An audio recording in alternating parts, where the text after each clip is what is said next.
What if I told you that every morning around the world, people wake up with between them enough data to control the coronavirus pandemic? And what if I told you that the first thing most people do with that data is flush it down the toilet? That data is contained in our urine and in our feces, and is in the form of viral genes, such as those that cause the coronavirus pandemic, for example. And when we flush this down the toilet, this data is not destroyed. Indeed, it becomes even more diagnostically powerful as our wastewater combines with that of our neighbours and our community.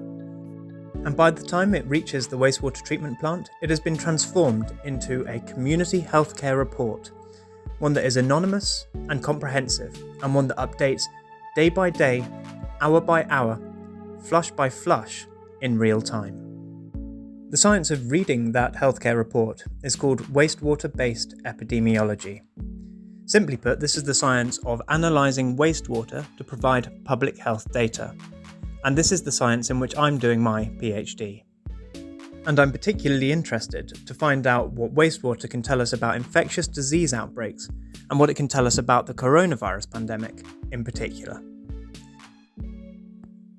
There are several fiddly little challenges to solve before this technique is ready to go, though.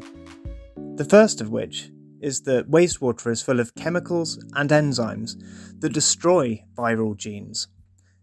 And so, the genes that make it from your toilet to the wastewater treatment plant are those that are contained within a viral shell. That means that it's my job to get those viral genes out of the shell without them touching any of the chemicals or enzymes in the wastewater sample all around them.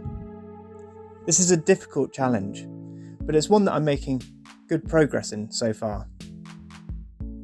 Another challenge is the concentration challenge. There may be as few as one gene copy in an entire milliliter of sample. It's really hard to wrap your head around just how dilute this really is.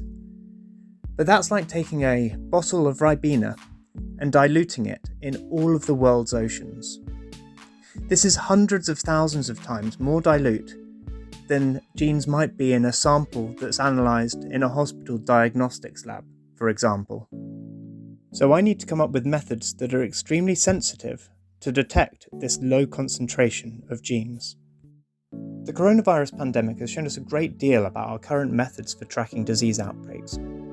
Firstly, that they have a lag, and secondly, that they're not representative. We only test people who have symptoms, and people with coronavirus may take a week to display symptoms, or may not display them at all.